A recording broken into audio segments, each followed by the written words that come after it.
Hello everyone, Bobbin here. You are watching episode 27 of my Factorio C Block series, where today we are looking at something I've added. We're up in the area where I'm planning on getting started with the new base, the base 2.0 that's rail oriented, and we're looking at a station that I have set up using a new mod that I've added. I've added the Logistic Train Network mod. This is not a mod I'm going to go into in a great deal of detail. The reason is because I'm not that great at this mod. It involves a lot of fairly advanced circuit networks to get what you want out of it, and I can do it, and I've played with it a while, and I've got a couple of stations set up, but it's messy, and I'm just not comfortable talking about it in great detail. But what I will say is I've set up a few stations here, and I've started my work on the sort of rail layouts I'm going to use, and I've set up some templates, or blueprints rather, for sort of a modular rail network. If we zoom out a little bit and look at the particular stations I have set up here, I've got 3 stations set up, and the one down here that has the train in it is a depot. In Logistic Train Network, depots are where your trains are stored when they're not actually doing anything. So this train is just sitting here and it's configured in this depot, and it's not going to do anything until it has some sort of work to do. The other 2 stations are set up as a provider, which works a lot like a provider chest, and a requester, which works a lot like a requester.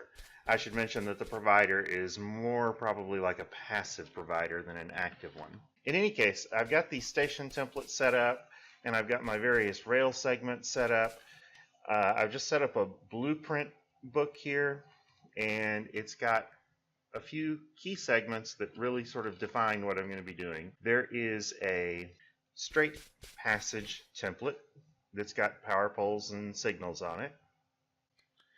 Then there is a 3-way T intersection that also has signals and power poles. And there are a couple of different stations. This one is the requester station.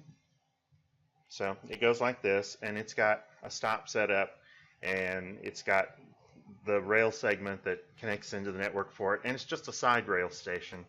And all of my trains, for the most part, are going to be 1 locomotive and 2 cargo wagons.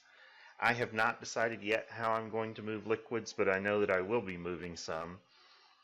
But in any case, this is the requester station. There's another one for the provider station, and then there's one for a depot. The depots will not be side rails throughout the whole thing, but I think that will be fine for just starting out, because there probably aren't going to be more than maybe in the initial, as I first start to build this out, probably no more than 3 or 4 trains at most for quite a while. Eventually I will go and set up dedicated depots that don't use this sort of template layout. The other item that's on here is a roundabout that's just set for, that's not the right one. Let's see what we got here. There we go. It's just for a turnaround. This is not for an intersection, it's just for a turnaround, so that trains can actually, when they get to the end of the line, if they need to go back the other way, they don't have to go all the way around a section. They can just go and loop around. So this is sort of just to keep you from having open rails like that at the end of it that trains can't use. That's all that's for. It's not intended for an intersection. So that is sort of what I'm looking at on the rail setup, and I am probably going to get started on base 2.0 right now. I do know a couple of different ideas on how I'm going to set up rails, or how I'm going to set up transport of liquids. I just haven't done it yet. I'm sort of deciding at the moment whether to transport liquids as actual liquids in tank cars on trains, or whether to barrel them up and send them in barrels. I'm sort of leaning to the barrel approach right now, but rather than using the barrels directly and just circulating massive numbers of barrels, I think what it's probably going to do, if I go for the barrel solution, is stations will request barrels, and providers will provide barrels full of fluid, but as soon as a requesting station receives the barrels, it will take all the fluid in tanks, and for purposes of making a request, it will report the contents of the tank as though it was barrels. That will allow me to get barrels back in circulation immediately rather than having tens of thousands or hundreds of thousands, maybe even, barrels sitting around over the long run with liquids in them that no telling when it'll finally get used. That's something I want to avoid. An alternative to that would of course be tanker cars, but then you have a much more limited number of fluids that you can accept on one station. So anyway, let's go and look at a couple of other things. I am going to mention research, I guess, before we go and look at the next thing. I did a lot of research between episodes. All of the speed module, efficiency module, productivity module, the first two researches for those all got done. I can make the tier 0 modules, and I have made some, but the tier 1 modules I still can't do because I don't have the electronics I need. Chlorine processing 2 and 3, sodium processing, those are going to be necessary for some of the advanced metallurgy, so I went ahead and got them. Worker robot speed 2, that's kind of obvious. Landmines, I got landmines. I don't think they're going to be that useful. I played with them just a little bit trying to kill some behemoth worms, but I don't really think I need that for doing the behemoth worms because I have the Mark II sniper turret and it can just barely reach a behemoth worm from out of range, so that seems to be a good solution there. Laser turrets, probably not going to be used anytime soon, but I got it. Energy shield equipment, blasting charges, rocketry. These are all mostly just to spend some resources. They use military research, which I think was using brass, which means it spent some copper and some zinc. Nitroglycerin processing, probably won't use it, but I got the research out of the way. Combat robotics. Sniper turret damage, upgrade 3 and 4. That should be somewhat obviously useful. I got the complex science expertise, which is the gold science pack, the electric energy distribution 2, which is the substation, the production optimization, which is the purple science pack, the long inserters 2, the more inserters 2, and explosives 1 and 2. I do have explosives production going on. I am not going to show that today. It involves a long nitrogen processing chain that I probably will use at some point and will definitely show on camera when I do, but for the moment I want to just wait on that. It's very complicated and packed into a little building really tightly. It is using all that toluene that I was accumulating, so my petroleum is working a little differently now. Let's go look at the next stop. Right now I'm standing in the middle of basically a supply depot. This is making inserters and red and green wires and all the various types of belts. So that's what's going on here. When I say belts, I am including the undergrounds and the splitters. And it's doing all 3 different colors that are available in vanilla. It's not doing any of the Bob's advanced ones. These are all going into provider chests, and my robots can supply me with these things when I'm low. All I have to do is run into this area. The other reason I wanted to set this up was I do plan on setting up the logistic science pack research pretty soon, and it's going to need the blue belt. So I have blue belts available even if I'm not really using them. I haven't used any blue belts yet. I think I've only used the red ones and the yellow ones, and really not the red ones very often. Next on the tour of what's new, I have added a line that contains, I guess this is titanium and cobalt for use in making blue catalyst. So I did get that stuff on here so I can do blue catalyst. And one thing in particular I'm going to need it for relates to the purple science pack. If we run over here to the petroleum processing building, one of the changes that I have made is that I am now shipping methane outside and putting it in a giant tank, and it is very, very slowly accumulating. It turns out that I'm probably going to end up using synthesis gas to make methane, and if you do that, there is a particular recipe for it. Let's see what we got here. Yeah, and it uses the blue metal catalyst. Synthesis gas plus hydrogen and a blue metal catalyst gives you 60 methane, 20 ethane, and 20 butane. This is almost a substitute for natural gas refining, and that's probably a good thing because the petroleum building doesn't really produce a whole lot of natural gas. You don't get much natural gas out of the oil refining. And honestly, I'm not sure how much I'm going to use the oil refining. Mostly, I anticipate getting my oil from vegetable oil because that will provide most of what I need. And anything else I can sort of just convert by going through synthesis gas. So that's probably what's going to happen. We'll see. It might be a little different at some point, but I think that's what's going to go on. In here in the module building, this is the same building that I was showing you in the last episode. I have done a little cleanup, and I have also added some things. I added a section down here near the bottom of the production area where it was producing some of the electronic components. It is now producing insulated wire that requires rubber. The insulated wire is used for module production, and up here I have actually set up module production. The first thing I did was I set up assembling machines for the module case and the module contact, and then I basically just set up simple production lines for the 3 different modules that are available for me right now. Those would be the effectivity, the speed, and the production, or the productivity. I've used speed modules in a few places, and there's one place in particular where I have used a productivity module. I used it on the casting machines for gold because I am still critically short on gold, and gold is input constrained, so a speed module wouldn't do anything for it. On the other hand, the productivity module does help.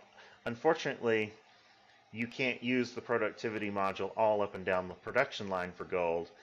The only place I found that you could definitely use it without also going and affecting other metals was to go and use it on the casting machine itself. So I am now near the tree production area and the resin production area where I had a convenient source of mud available. I just ran a little extra spaghetti over in this area where it was dealing with mud before, and I have set up some swamp farms. And these swamp farms are producing a crop called mushroom tato. There we go, mushroom tato. I have no idea what is meant by that.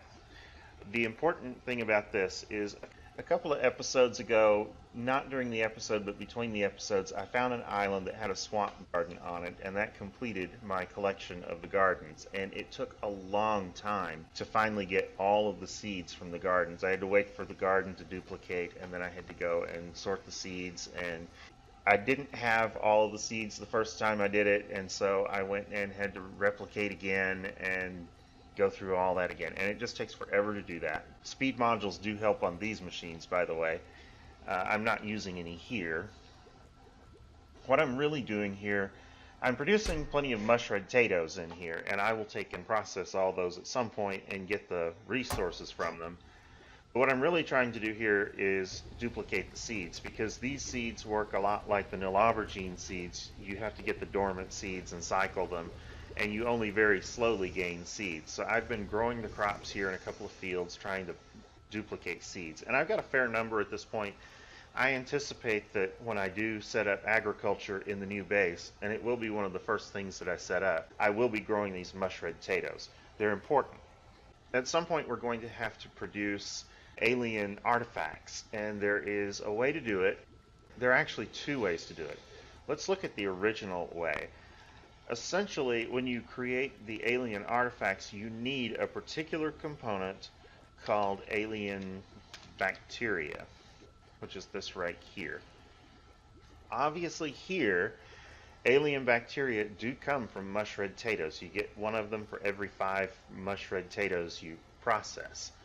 So that is a pretty fast way of getting alien bacteria. Let's look at the other way of getting them. The other way is by running calcium carbonate, which is actually a product of red algae farms, and perchloric acid, which comes through a complicated system of chemistry, and we'll probably have to do it, but hopefully not for this purpose. It takes 100 alien spores to get 1 alien bacteria. Well, what are 100 alien spores? Alien spores come from purified water, and you've got to run it through this cycle. To get 100 of them takes 20 seconds here.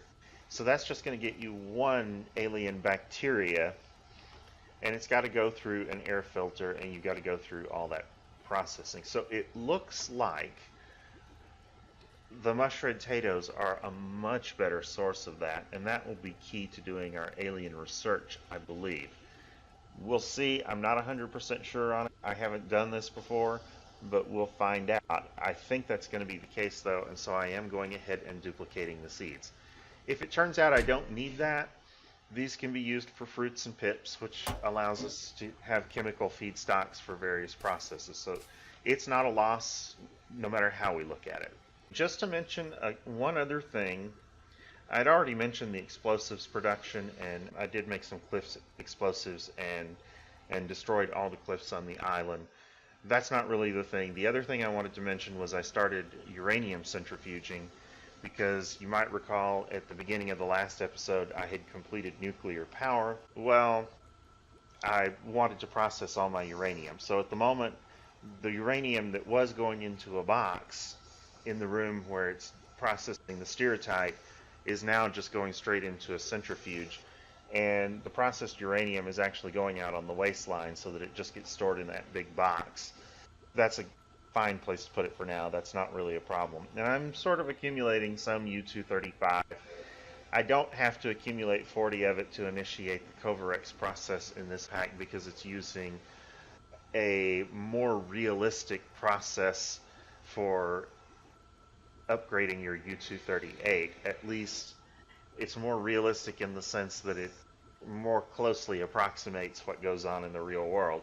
But anyway, that is what is going on with uranium at this point. So at some point I will start nuclear power. It is a high priority for doing research. That and the diesel engine are probably my highest priorities relating to purple research packs, which I don't have yet. Nuclear fuel reprocessing is going to be the highest one related to nuclear. It requires a lot of these purple science packs. It's 1,500 cycles to get through that. That's quite a bit. The other one is the diesel engine, and I don't think we can get that until we get first the oil burning generator 3 and then the diesel generator. The reason I want this is because this one is actually more efficient with oil than these other generators. The oil burning generators, there's really not a whole lot of reason to use them.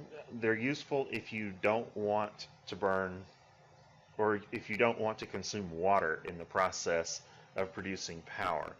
Otherwise, they're no better than the oil engine that we're using right now. I think this one right here, the oil boiler produces 900 kilowatts of power per fuel consumed. This one only produces 500, the oil burning generator 1. The oil burning generator 2 appears to produce about 700, just a little short of 700. The oil burning generator 3 is just barely short of that efficiency. It produces 3.5 megawatts, and it would have to produce 3.6 megawatts given its fluid consumption in order to be able to do the same thing. But the diesel generator, even though it uses diesel fuel and it's a little harder to produce the diesel, is in fact substantially more efficient than the other one. It's about 50% more efficient than the oil boiler. And I don't think it requires any water. I haven't built one yet, but I can't see why a diesel generator would need water. It's just a diesel engine that's mounted to a generator.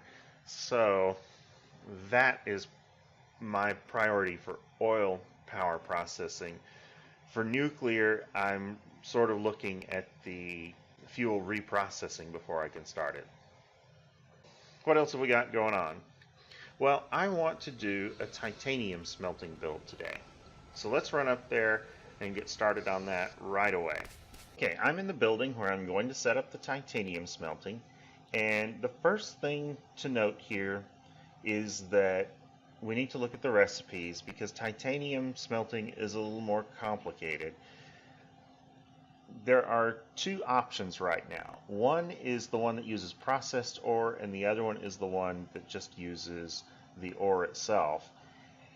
And it turns out, if you look at them, there's no practical difference between them except that we get higher yield for using the processed ore. So that's what we're going to do. This is the one that does not use the processed ore. We're going to use carbon and titanium ore and chlorine gas, and it's going to produce a fluid called titanium tetrachloride. Titanium tetrachloride goes into a chemical furnace and is converted into titanium sponge. Titanium sponge is then smelted to give titanium ingots. Now the sponge and the ingot part is fine. They both work the same after you get the titanium tetrachloride. Let's look at the processed ore and see how that differs. The processed titanium uses 6 carbon and 8 processed titanium and 60 chlorine to produce 120 titanium tetrachloride. It's actually 50% more productive, but the inputs are really all the same, except that instead of ore, we're putting in processed titanium. Now there is a third process. I don't think we've got the science for it yet. There may not be a third process. Let me take a look here. Oh, surely there's one with pellets. Yeah, here we go. The pellets are more complicated. You've got carbon and calcium chloride and pellets, and you're getting titanium and limestone out. Calcium chloride goes through this process of like crushed stone or stone. I think you can go use either one. And hydrogen chloride gas, and yeah, there's the stone one. You can also get it as a side effect of tungsten processing, which is also incredibly complicated. But we're not ready to go to that one. We don't even have that research yet, so we're just not going to touch that at the moment. We are going to use the one that uses the processed titanium directly to make the titanium tetrachloride. And first thing we're going to need is we're going to need chlorine gas. And what I want to do for chlorine gas, I think I have it here. Yeah. I've made a blueprint here that is it's the setup that I already had for my ferric chloride production, because the ferric chloride production needs to be able to produce chlorine. And if I take and plop this down in here, is this a good place for it? I don't really think so. Let me edit that blueprint just a little bit, because I don't quite think I need all these things on here. In particular, I don't need these chests down at the bottom, and I don't need the requester chest or that, or the barreling pump. There are a number of things here that I simply don't need, and some of them I will delete afterwards, but the ones that will affect where it's going to fit, I don't want from the beginning. Okay, so I think what we want to do is we'll just put this down right here. There we go.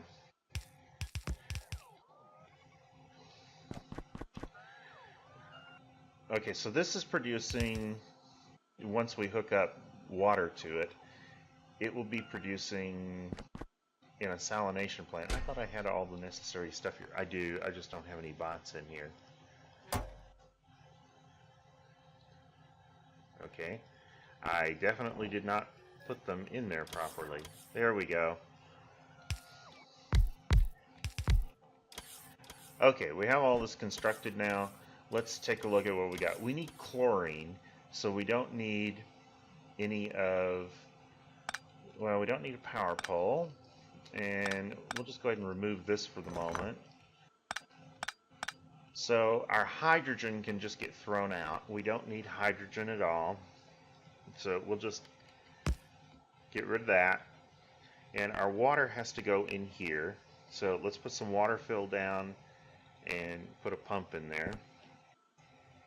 Maybe just like that. Do I have a pump handy? I probably do, somewhere. Don't see one. Let's make a pump. Okay, pump is down and we're producing salinated water, and here we go. We're making our chlorine. Now, Do I have the other components in here? I do. The chlorine, well, first of all, let's look at getting our titanium ore in here. We get the titanium in, it's going to go into an ore processing machine, so we'll just put it in there. I can just go ahead and put that in there now, I guess. There we go.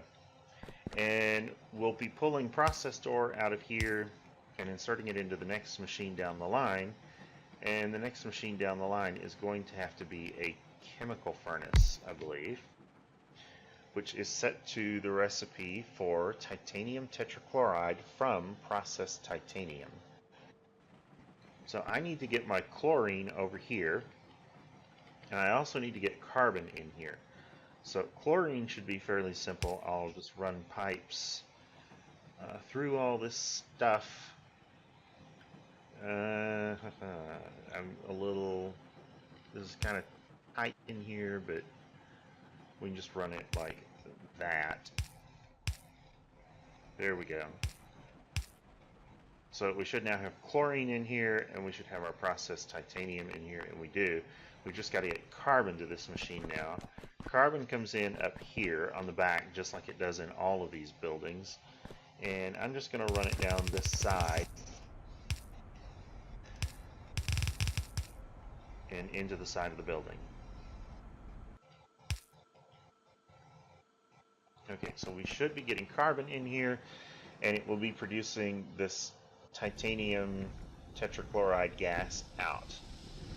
The next process is also done in a chemical furnace, and this involves the sponge right here, titanium sponge. And so I just hooked this directly up, and it's going in here. Both of these processes take quite a long time. This one is taking 8 seconds, and this one is taking 6 seconds. This one is producing, let's see, 120, and this one's consuming 120. So they really have a 4-to-3 ratio here. I'm not going to worry about that. But we're getting titanium sponge accumulated. We just need to run it through a blast furnace now, and we should get the product we're after, the finished titanium. So I'm going to use loaders again. And we'll just run that up there and pop it in. And we are looking for titanium ingots. And I got to get fuel up here. So we'll just split a line off for fuel.